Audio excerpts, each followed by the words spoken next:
commencer la session. Donc, bonjour tout le monde, ou rebonjour ceux qui étaient là au début. Sur votre horaire, c'est marqué une plage euh, de 11 heures à 2 heures. C'est bien ça pour tout le monde? Ouais.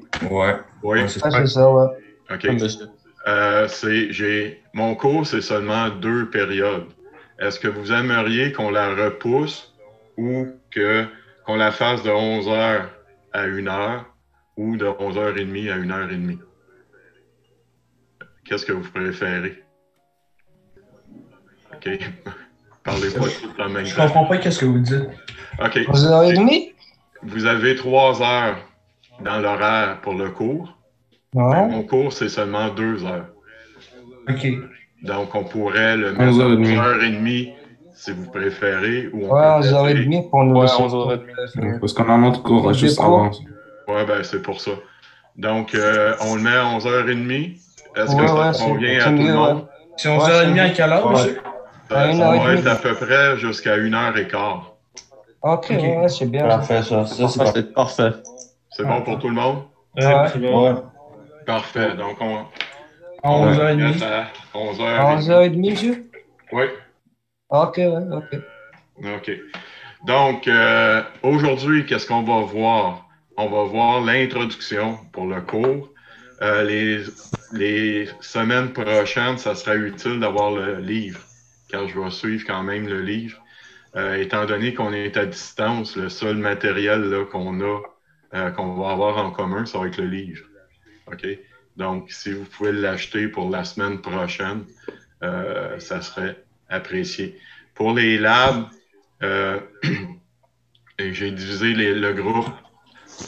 Chaque groupe de labs est divisé en 2. Donc, je vais vous envoyer un message sur Léa, vous indiquant dans quel groupe que vous êtes. Il y en a la moitié de la classe qui vont venir mardi prochain et puis l'autre moitié l'autre mardi. Pour mardi prochain, vous n'aurez pas vraiment de préparation à faire parce qu'on n'aura pas vu assez de théorie. Je vais vous expliquer le lab en classe mardi prochain. Dans 2 semaines, vous allez avoir de la théorie jeudi prochain pour pouvoir le compléter. C'est bon? OK. Ouais. Donc, on va regarder le plan de cours ensemble.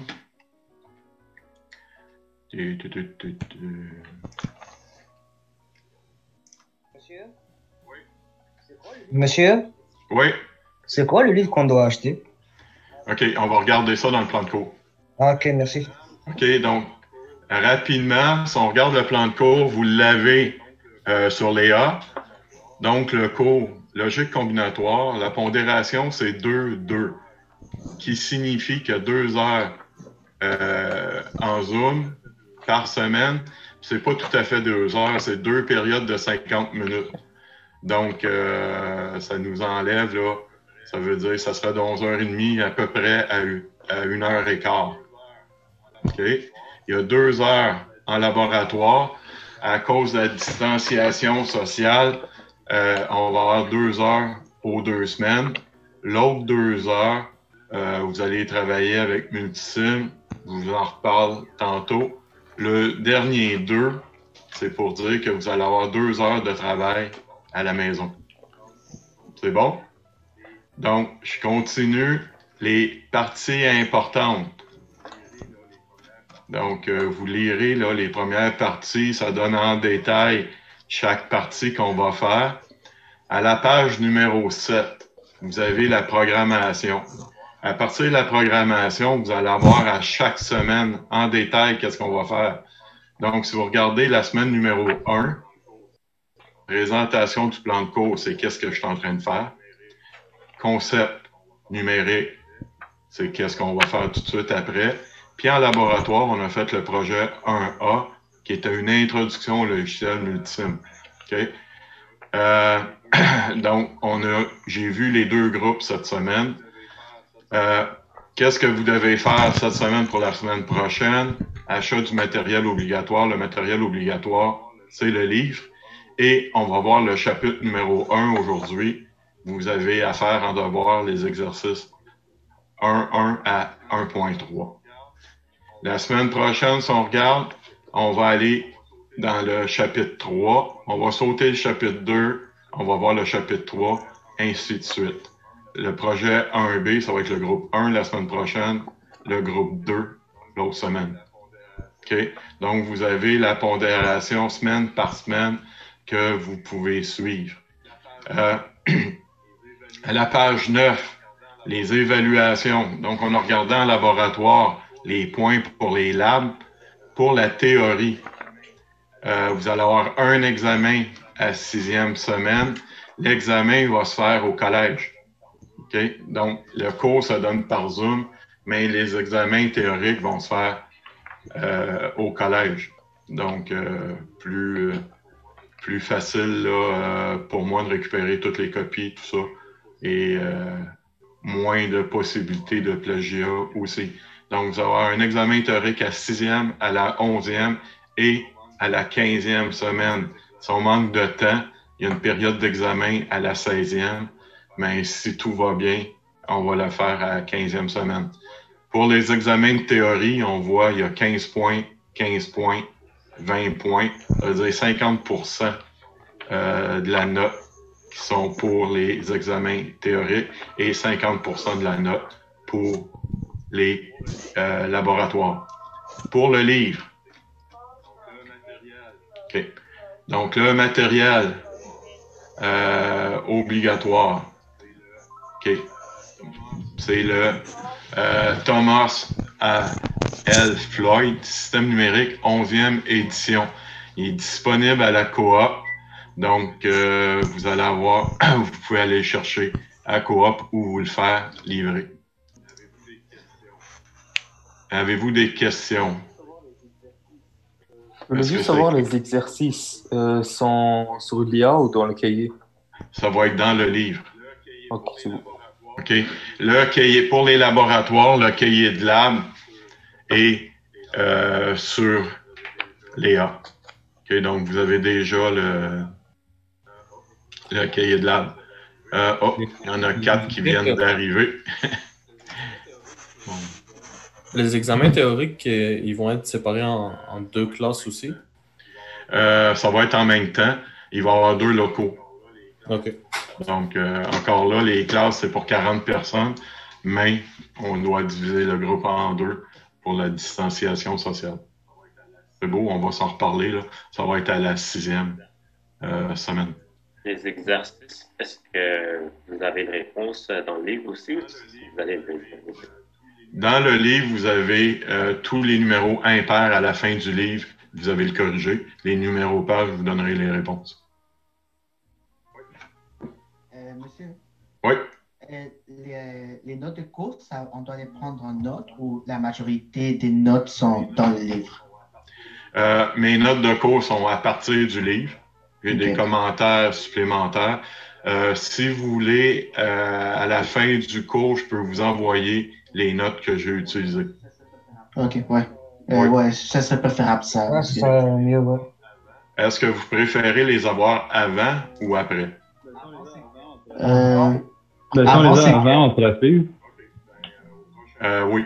OK. Au prochain cours, je vais vous envoyer les notes avant le cours. OK. D'accord, merci beaucoup. Donc, je résume le plan de cours.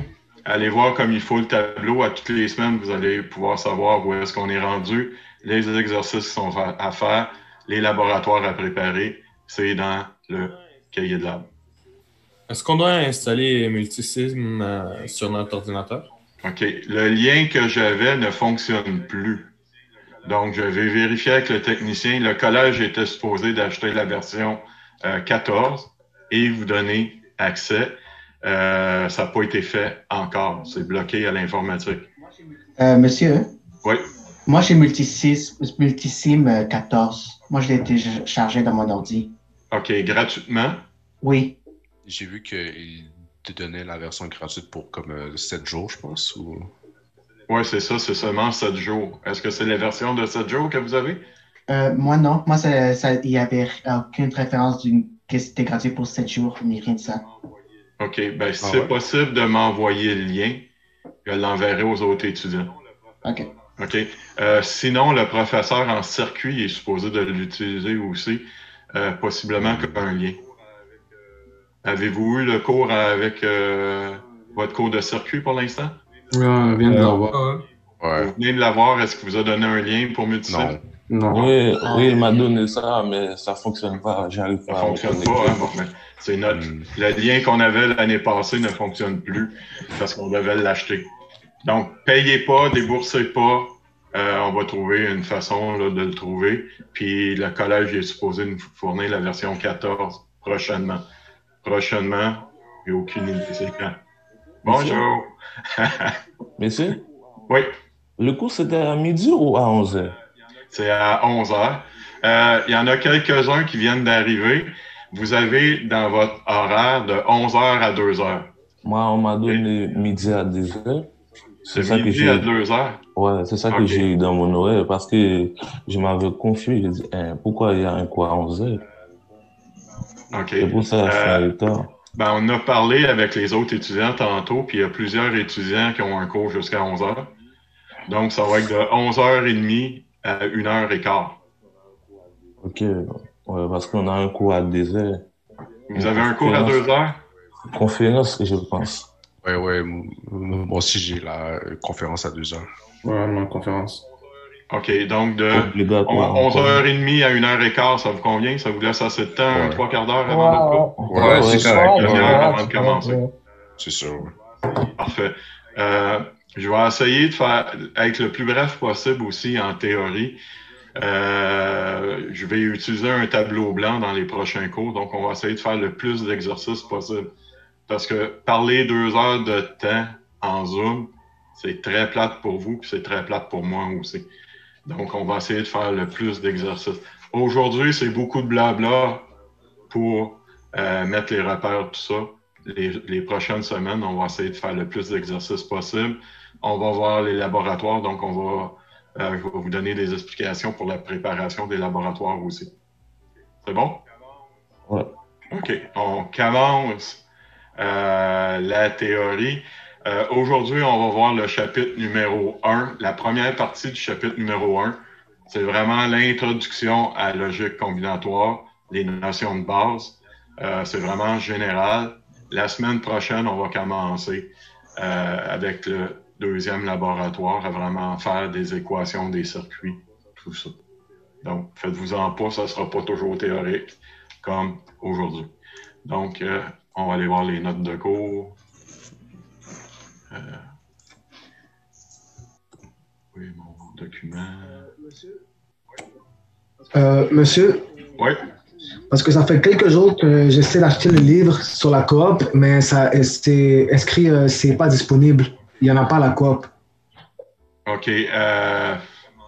C'est bizarre parce que j'en ai commandé 20 là, à peu près 3 semaines, puis d'habitude, ils les ont rapidement. Hier, j'étais à la coop, puis il y en avait. Il y en avait? Ouais. Bon. Ben, ça se peut. Avez-vous vérifié sur le site Internet? Ça se peut que le site soit pas à jour. Ouais, ça, c'est le site qui est par jour. Oui. Parce que normalement, il devrait en avoir pour tout le monde. OK. OK, on va aller chercher la théorie. On va regarder ça.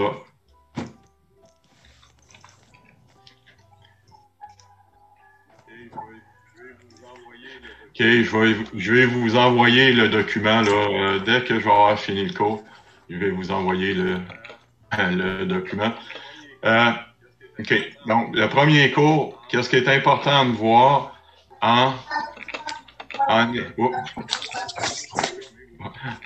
si c'est possible de fermer vos micros, s'il vous plaît. Il y a un petit bébé là qui me parle. Je sais pas d'où il vient. OK, donc en génie électrique, qu'est-ce qui est important de savoir, c'est qu'il y a 2 types de signaux. Vous allez avoir des signaux analogiques. Donc, dans le cours de circuit, vous allez utiliser des signaux analogiques. Un signal analogique, c'est par exemple le signal qu'Hydro-Québec vous donne, il est en continu. Il y a des points infinis. Donc ici, dans mon exemple, ça vient du livre, là, vous allez le retrouver, c'est la figure 1.1. Ça montre la lecture de la température sur 24 heures. Donc, on a la température en tout temps. Dans notre cours, on va travailler en système numérique. Système numérique, on va aller chercher des points de l'échantillonnage. Ici, on va chercher une lecture à toutes les heures. Puis, on va sauvegarder notre information en binaire, 0 ou 1. Donc, logique combinatoire, c'est du binaire. Circuit, c'est signal analogique. Okay? Donc, la première grande distinction qu'on a besoin. Donc, les ordinateurs, les télécommunications, tout ça, c'est beaucoup plus du numérique. Si vous en allez en électronique industrielle, c'est l'Hydro-Québec, tout ça, c'est beaucoup plus de signal analogique. Okay? Donc, dépendamment de la branche où est-ce que vous allez aller. Mais on retrouve des signaux analogiques et numériques un peu partout. OK. Si on regarde, on peut passer d'un système numérique à un signal analogique et on peut passer d'un signal analogique à un système numérique. L'exemple qu'on a ici, un lecteur de disque compact ou si vous allez chercher un fichier Spotify, c'est tout codé en numérique. On va passer d'un convertisseur analogique numérique. Donc, le code binaire va nous donner un signal analogique qui va être envoyé au haut-parleur. Donc, le haut-parleur ne fonctionne pas en binaire, il fonctionne en analogique. Donc, on va se promener de un à l'autre. Dans le cours ici, on va toujours travailler avec des signaux binaires. Okay? Donc, rapidement, les différentes variables qu'on va utiliser, c'est l'entrée de notre circuit. Par exemple, l'exemple que je vous ai donné en laboratoire, des interrupteurs dans une auto pour dire qu'une porte est ouverte. Donc, ça va être des détecteurs qu'on va utiliser. Notre système logique, qu'est-ce qu'on va utiliser? Des circuits intégrés ou un automate programmable. Les actions qu'on va vouloir faire, ça va être partir un convoyeur, allumer des lumières, etc. OK. Donc, si je dis je veux aller chercher du lait dans le frigo, okay? C'est quoi les informations que j'ai pour pouvoir me rendre au frigo? Quelqu'un qui est capable de me répondre à ça? Je vais aller au frigo. Comment je fais pour pouvoir me rendre? Marcher? Avant de marcher. Tu te lèves. Avant de me lever. Pardon? Connaître le trajet. Savoir où il est. Oui. Donc, j'ai besoin de voir le frigo. Okay? Savoir où est-ce qu'il est. Où est-ce que je suis. Me situer dans le temps. Aller au frigo. Je vais me lever. Je vais aller au frigo. Qu'est-ce qui me permet de me lever? Vos jambes. Mes jambes? Mais juste mes jambes tout seul? C'est Non, quoi dans mais, mes jambes? vos Avec muscles. les bras? Oui, mais disons que j'ai juste mes jambes. Qu'est-ce qui permet à mes jambes de me lever? La force, les muscles. C'est les muscles. Exact. Donc, les muscles et le cerveau. Donc, je veux me rendre au frigo. Mes capteurs que j'ai, c'est mes 5 sens. Je vais voir le frigo, je vais vouloir me rendre. Mon cerveau va me dire, « Oh, t'es assis, il faut que tu te lèves. » Il envoie un signal électrique à mes jambes. Ben, c'est exactement la même chose qu'on va faire. On va envoyer un signal électrique à un moteur qui va nous permettre de se lever. Okay? Je m'en vais au frigo. Une fois que je suis rendu au frigo, mes yeux vont dire « Vous êtes rendu au frigo. » On touche la porte. Mes capteurs dans mes doigts vont me dire que j'ai touché au frigo. Mon cerveau va dire de fermer la main. Donc, encore là, mes muscles. Je vais tirer la porte. Je vais voir le lait. Je vais aller chercher le lait. Donc, tout plein d'informations que j'ai. Donc, on va aller voir la théorie là-dessus. Je vous ai fait une analogie. Si on regarde, le genre humain, c'est les cinq sens. C'est mes variables. Okay? Je vois, je touche, je sens. Le système logique, ça va être le cerveau. L'éducation, l'apprentissage. Donc, c'est beau que mon cerveau envoie un signal à mes jambes, mais il faut que j'aie appris à marcher avant. Puis, l'actionneur, que ça va être les muscles. Ben, en électronique, nos signaux, c'est donné par des détecteurs. Notre système logique, ça va être soit des circuits électroniques, soit des microcontrôleurs ou des automates programmables. Sur quoi qu'on va agir en électricité, c'est des moteurs électriques. Okay? En pneumatique ou en mécanique, on a des détecteurs, on a des circuits pneumatiques, puis les fonctions qu'on va utiliser, c'est des vérins. Okay. Donc, on va voir les différents détecteurs. La première chose qu'on va voir, c'est qu'on va aller programmer notre cerveau. Donc, on va voir comment faire des circuits électroniques pour que les informations qui arrivent des capteurs soient analysées et qui me fournissent des sorties qu'on va envoyer au moteur, soit moteur électrique ou des vérins pneumatiques. Donc, dans notre cas, on va utiliser des lumières, des vérins pneumatiques et puis des moteurs électriques. C'est bon? On va voir comment câbler les détecteurs, comment câbler les actionneurs aussi. Donc, on va aller voir où est-ce que je suis rendu.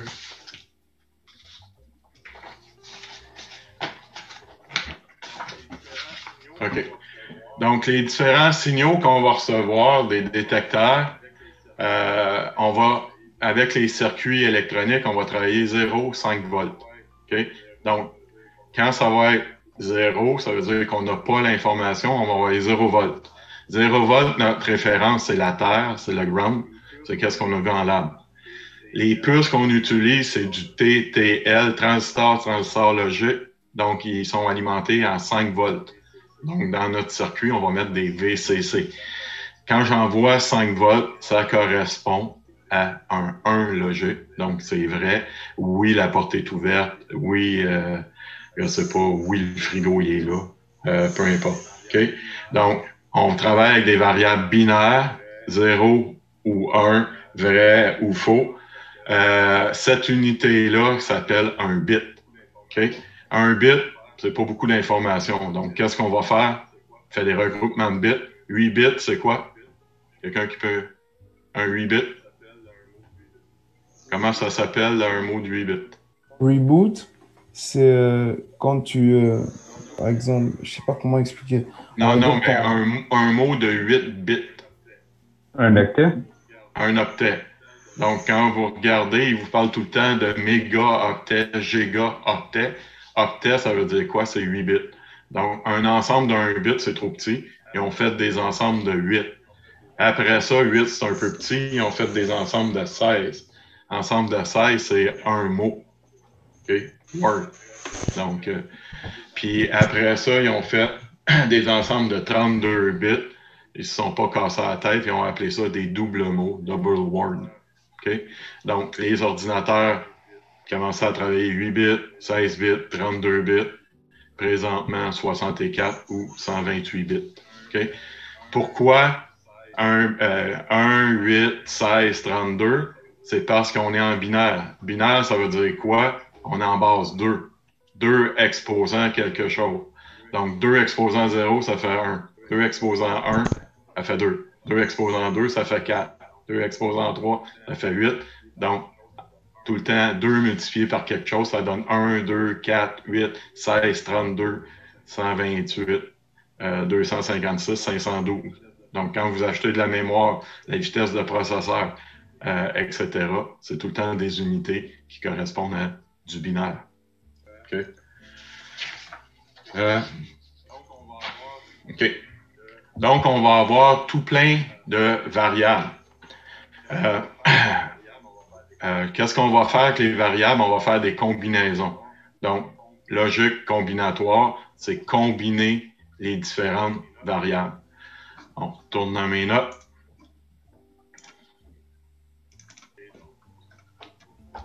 OK, donc, je vais vous envoyer ça. Donc, si j'ai 2 variables, j'ai marqué nombre d'entrées ici. 2 variables, ça donne 2 exposant 4, ça va donner 4 combinaisons. 3 variables, 8, 4, etc. OK? Donc, tout de suite, si j'ai 5 capteurs dans mon système, ben j'ai 32 combinaisons possibles. Ça devient mélangeant, savoir comment vont se faire les combinaisons, tout ça. Donc, qu'est-ce qu'on va voir? On va utiliser... OK. Ouais. on va utiliser des tables de vérité. Une table de vérité, ça montre, j'ai 4 variables ici, ça me montre les 16 combinaisons qu'on va avoir. Puis, est-ce qu'on veut que la sortie soit égale à 1 ou à 0?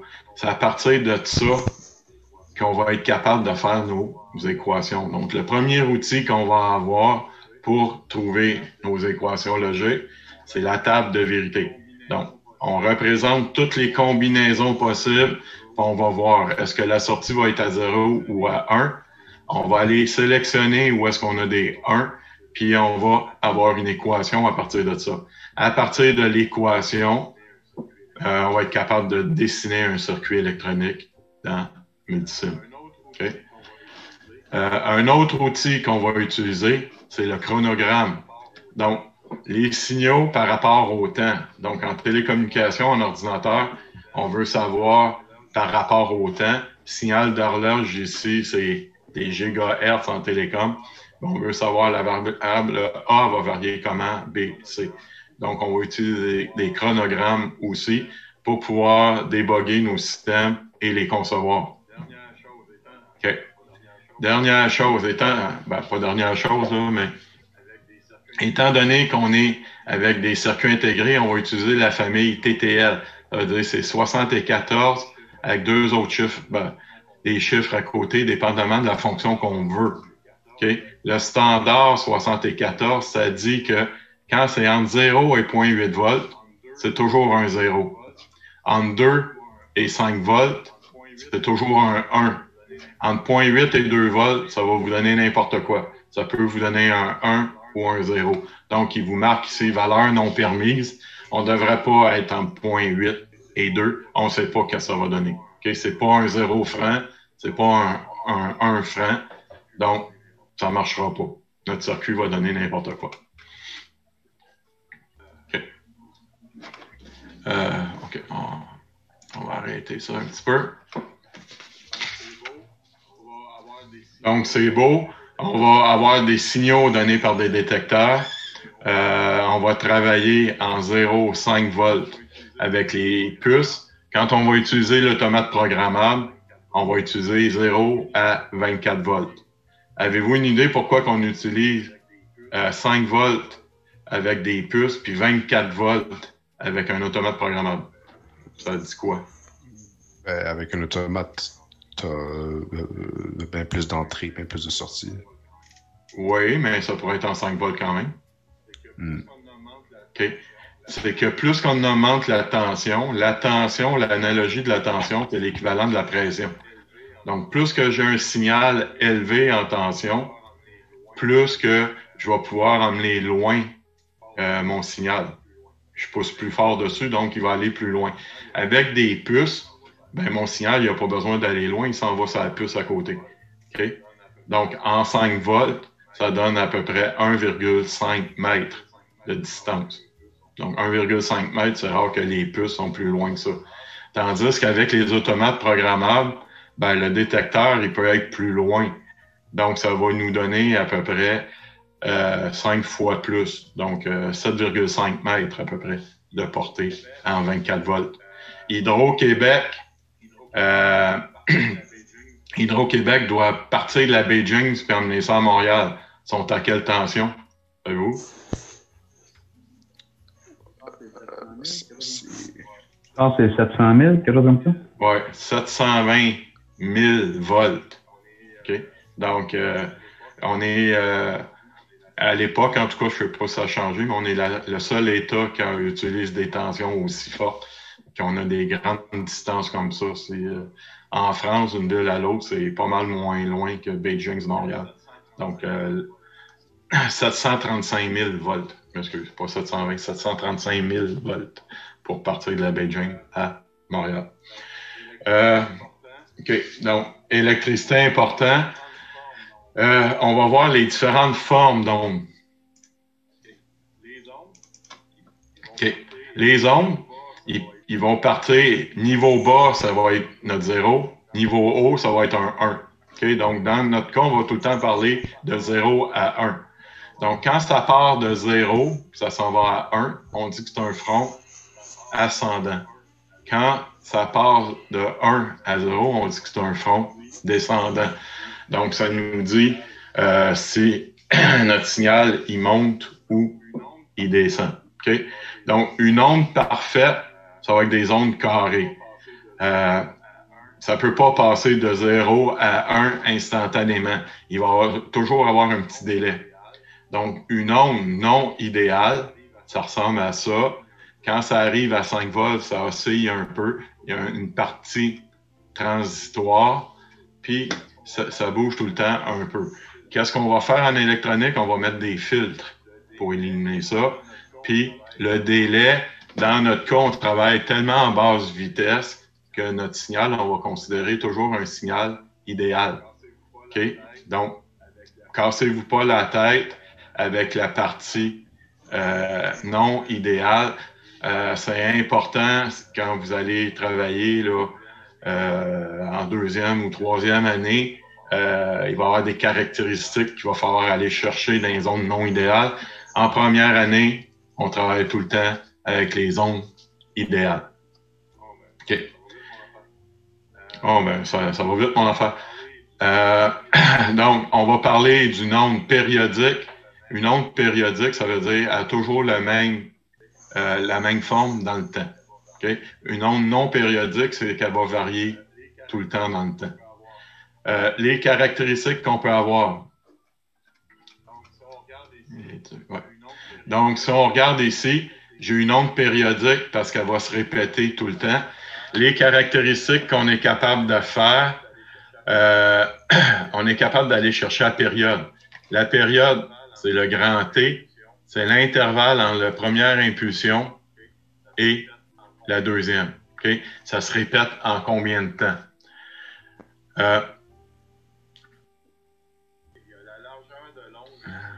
Okay. Il y a la largeur de l'onde ici, okay, le TL. Combien de temps qui est à 1? Donc, si on regarde les différentes formules qu'on a avec ça, 1 sur T, ça donne la fréquence. Donc, 1 sur T, c'est des secondes. L'inverse des secondes, c'est des hertz. Donc, le courant électrique au Québec, c'est 60 hertz. Ça veut dire qu'on a 60 impulsions à la seconde qui est fournie par Hydro-Québec. Si on connaît la fréquence, on va avoir la période, c'est 1 sur F. Le rapport cyclique, ça représente combien de temps le signal est à 1 par rapport au signal complet. Donc, si on regarde ici, le TL sur T, ça va me dire la proportion qui est à 1. Donc, dans ce cas-ci, j'ai 1 millivolt sur 10. 1 millivolt sur 10 fois 100, ça donne 10 %. Donc, un rapport cyclique de 10 %, ça veut dire que 10 % du temps, mon signal est à 1. 90 % du temps, le signal est à 0. Si mon signal a une période de 10 millisecondes, la fréquence, 1 sur 10 millisecondes, 100 Hz.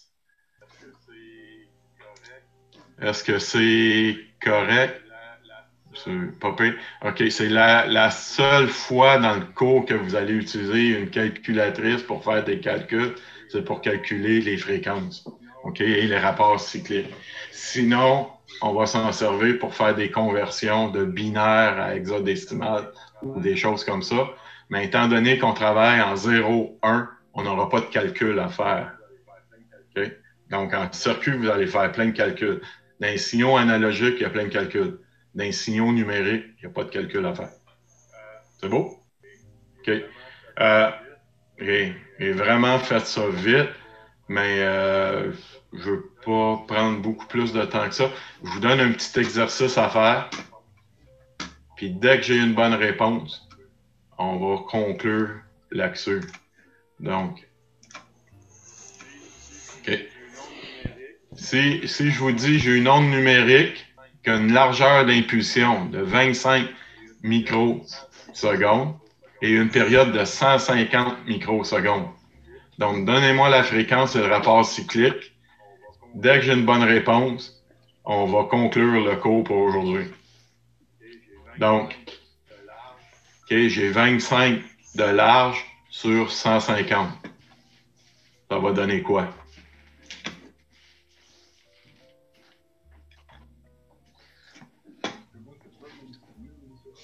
Une seconde, c'est combien de c'est 1000 millisecondes? Des microsecondes? Une microseconde, c'est combien de millisecondes? C'est ça? 1 millionième de seconde. 1 millionième, ok. Donc, exposant moins 6.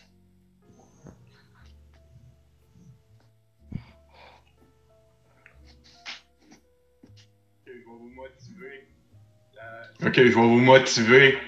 La première personne qui me donne la bonne réponse, je vous donne 5% de bonus dans le premier examen. Oh. Désolé, monsieur, vous pouvez juste remettre l'énoncé, s'il vous plaît? Oui, je vous remets ça. 7%? Combien? 17%? Mais arrondi, 17%. 16 points quelque chose pour cent, ouais. 16,6%. Ouais. Et la fréquence? C'est plus la fréquence qui est difficile à trouver.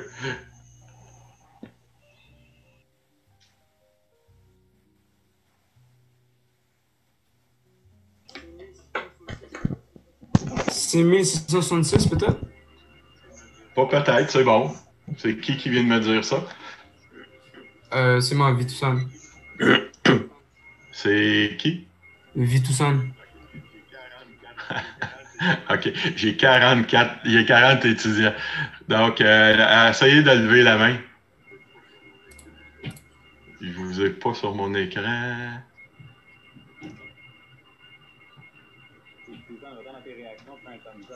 Vitusan, va dans tes réactions, fais un thumbs up. OK. Je suis en train de le Vitusan. OK. Le nom Baland. C'est bon. Je vous mets le point. Donc, si on regarde le calcul, ça donne 25 microsecondes sur 150 microsecondes. Ça s'annule. Ça fait 25 sur 150. Ça fait 16,6 périodique fois 100. Donc, 16,6%. Ça représente quoi, ça? Ça représente que mon signal, à 16% du temps, il est à 1 et 83,3% du temps est à 0.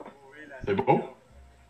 Pour trouver la fréquence, il faut faire 1 divisé sur 150 exposant moins 6. Si vous faites ça, ça fait 6666,666 Hertz. Normalement, on va mettre en unité d'ingénieur, en engineering unit.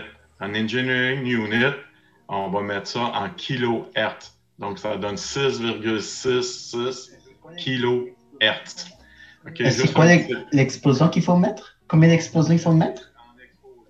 Non, il faut mettre en exposant, soit exposant 3, exposant 6. J'ai un tableau pour ça. OK. Okay. Donc, il faut aller mettre ces exposants-là. Donc, on va aller mettre, si on a 6666, qu'est-ce qu'on va mettre? Vu que c'est 1000, on va mettre des kilohertz. Donc, on garde une unité en 1, 2 ou 3 unités, puis on va utiliser. Donc, en fréquence, on va utiliser soit aucune unité, des kilohertz, des mégahertz, des gigahertz. Ça, c'est qu'est-ce qui est courant. Okay.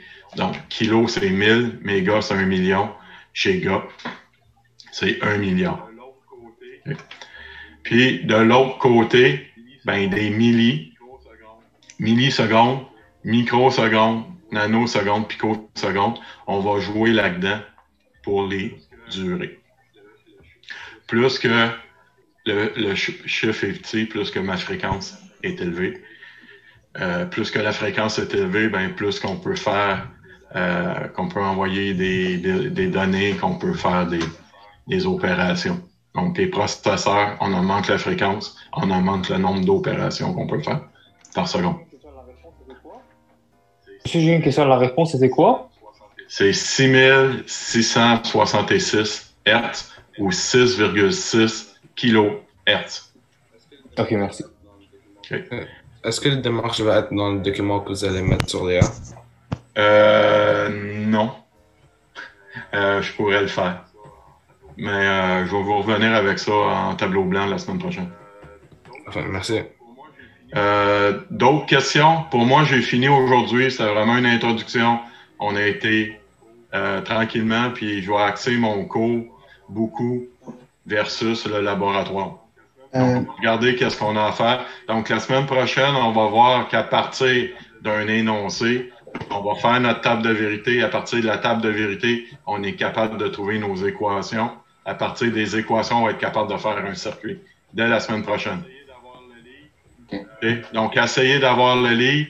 On va sauter le chapitre 2, puis on va commencer tout de suite avec le chapitre 3, avec les différentes fonctions logiques qu'on peut faire. Le devoir, il faut le faire pour le jour de la semaine d'après? Oui, pour le jeudi d'après. OK, c'est pas pour le jour du labo. Non, les labos, vous avez la préparation à faire pour les laboratoires. Pour mardi prochain, il n'y a rien à faire parce qu'on n'est pas prêt. Mais je vais vous remettre là, la division des groupes. Il y a des étudiants qui sont venus, qui ne sont pas venus. Puis j'ai une limite de 12 étudiants dans ce laboratoire-là. Okay? Donc, je vais vous remettre la division. Faites attention. Il y a la moitié du groupe qui va venir la semaine prochaine, l'autre moitié de groupe en 2 semaines. C'est bon? Oui. N'oubliez pas, lundi, on a congé. Oui. Ah, c'est le fun. Et pour moi, c'est terminé. S'il n'y a pas d'autres questions. Monsieur? Oui. Oui, est-ce que vous allez nous envoyer les notes de cours qu'on a fait aujourd'hui ou... Oui, je vous envoie ça aujourd'hui. OK, d'accord. OK, j'ai un autre cours après. Si j'ai le temps, je vais vous les envoyer tout de suite, mais sinon, je finis à 4 heures, puis je vous envoie ça. Bien, merci. OK, puis le plan de cours, il est déjà là. Merci. Parfait. OK, ben merci. Bonne journée. Bonne journée. Bonne journée, monsieur. Au revoir, bonne journée. Monsieur, c'est Bonne journée.